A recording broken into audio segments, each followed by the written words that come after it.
Cricket ஃபேன்ஸுக்கு வணக்கம். Already Devdutt படிக்கல ஓப்பனரா போடணுங்கிற மாதிரி ஆர்சிபி சொல்லிட்டு இருந்தப்போ இன்னைக்கு தரமான ஒரு சம்பவத்தை பண்ணியிருக்காரு. அவருடைய ஃபார்ம் எப்படி இருக்கு, உண்மையாலுமே ஓப்பனிங்ல குளறுபடி இருக்க போகுதா, ஆர்சிபி என்ன டிசிஷன் எடுக்க போறாங்க அப்படிங்கிறத பார்க்கலாம். அதுக்கு முன்னாடி ஃபர்ஸ்ட் டைம் சேனலுக்கு வரீங்கன்னா மறக்காம சப்ஸ்கிரைப் பண்ணி சப்போர்ட் பண்ணுங்க. அப்போ அப்டேட் எல்லாமே எங்களை வந்து சேரும். சரி வாங்க வீடியோக்குள்ள போலாம். ஸோ ஃபர்ஸ்ட் ஆஃப் ஆல் ஆர்சிபியோட ஓப்பனிங் பார்ட்னர்ஷிப் பற்றி ஏகப்பட்ட டவுட்ஸ் இருக்கு. விராட் தான் ஓப்பனிங் இறங்கணும்னு சொல்லி ஒரு குரூப் இருக்கு. அண்ட் விராட் அண்ட் தேவ்தத் படிக்கல் தான் ஓப்பனிங் இறங்கினா பெட்டரா இருக்கும். Left and right and combination and Indian players. அது மட்டும் இல்லாமல் ஃபில் சால்ட்டா ஒன் டவுன் போடலாம்ங்கிற மாதிரி சொல்லிட்டு இருக்காங்க. ரீசெண்ட் டைம்ல கிடைச்ச அப்டேட் படி ஒன் டவுன்ல ஜேக்கப் பத்தல் ஆடுறதுக்கான சான்ஸ் தான் இருக்கு. நம்பர் 4ல தான் பார்த்தோம் அப்படின்னா ரொம்ப முக்கியமா ஜிதேஷ் சர்மா, அப்படி இல்லைன்னா பட்டிதர் தான் பார்த்தோம்னா அந்த பொசிஷன்ல வருவாங்க. ஸோ அப்படி இருக்கும்போது நம்பர் 3ல ஜேக்கப் பத்தல் அப்படிங்கிறது ஆச்சரியமா இருக்கு. பொறுத்திருந்து பார்ப்போம். ஸோ எந்த மாதிரி டீம் அரேஞ்ச் பண்ண போறாரு ஆண்டி ஃபிளார் அப்படிங்கிற விஷயத்த. ஸோ இப்போதைக்கு ஓப்பனிங் பொறுத்த வரைக்கும் Phil Salt recent time form வந்துட்டு ஒரு மேட்ச் அப்பாவும் ஒரு மேட்ச் டவுனாகவும் இருந்துட்டு தான் இருக்கு. கன்சிஸ்டன்சி மிஸ் ஆகுது. பட் இருந்தாலும் 14 மேட்சஸ்ல அட்லீஸ்ட் 7 to 8 மேட்சஸ் நல்லா பர்ஃபார்ம் பண்ணா போதும் அப்படிங்கிற மாதிரி தான் ஆர்சிபி வந்துட்டு எதிர்பார்ப்பாங்க.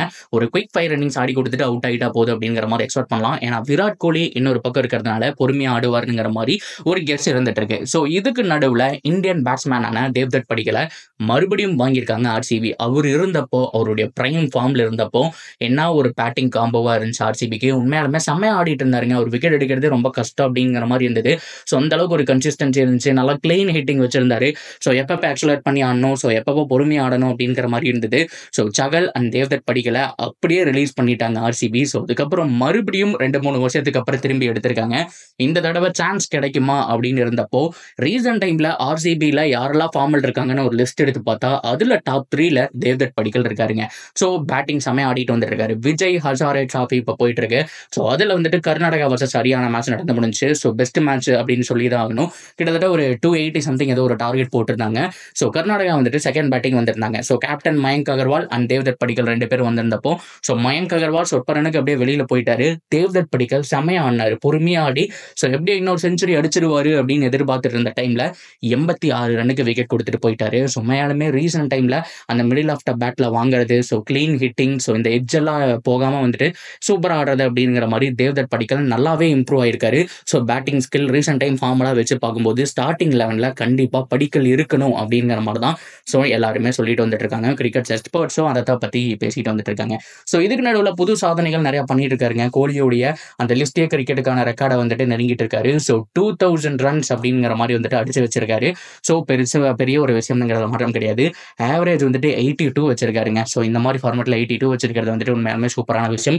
ஹோப்ஃபுல்லி தேவ்தத் படிக்கல் ஃபியூச்சர்லயும் இந்தியன் டீம்ல இடம் கிடைச்சு ஸோ மேலே வரக்கான சான்ஸ் இருக்கு. ஸோ அதுக்கு முன்னாடி ஆர்சிபியோட கேம்ப்ல எப்படி பர்ஃபார்ம் பண்றாருங்கிறத பார்த்துட்டு ஸோ பிளேயிங் 11ல இருப்பாரா இல்லையா அப்படிங்கிறத நம்ம ஆல்மோஸ்ட் கன்ஃபார்ம் பண்ணிக்கலாம். அதுல எந்த விதமான மாற்றமுமே இல்லை.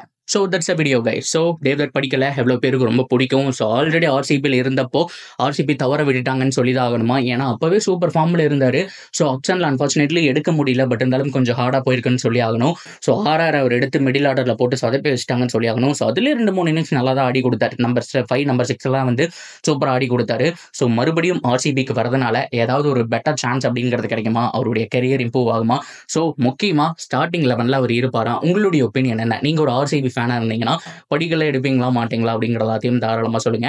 அண்ட் ஆர்சிபியை பொறுத்த வரைக்கும் ரொம்ப முக்கியமாக விராட் அவரோட இடம் தான் வந்துட்டு இன்னும் கன்ஃபியூஷனாக இருக்கு. ஸோ இந்த வீடியோவில் அதையும் சொல்லணும் அப்படிங்கிற மாதிரி எதிர்பார்த்தேன். ஸோ டாப்ல இறங்கணுமா இல்லை ஒன் டவுன் பொசிஷனுக்கே வரணுமா, ஜேக்கப் பத்தல் எங்கே இறக்கிடுவாங்கன்னு சொல்லி மிகப்பெரிய கன்ஃபியூஷன் போயிட்டு இருக்கு. ஸோ நீங்கள் கரெக்டான பிளேயிங் 11 அது மட்டும் இல்லாமல் கரெக்டான பொசிஷன் யாருக்கெல்லாம் கொடுக்கணுங்கிறத ஆஸ் அ ஃபேனாக நீங்கள் தாராளமாக கமெண்ட்ல சொல்லலாம். ஸோ இந்த மாதிரியான அப்டேட்டுக்கு தொடர்ந்து சேனலோட நினைச்சிருங்க. மறக்காமல் சப்ஸ்கிரைப் பண்ணிடுங்க.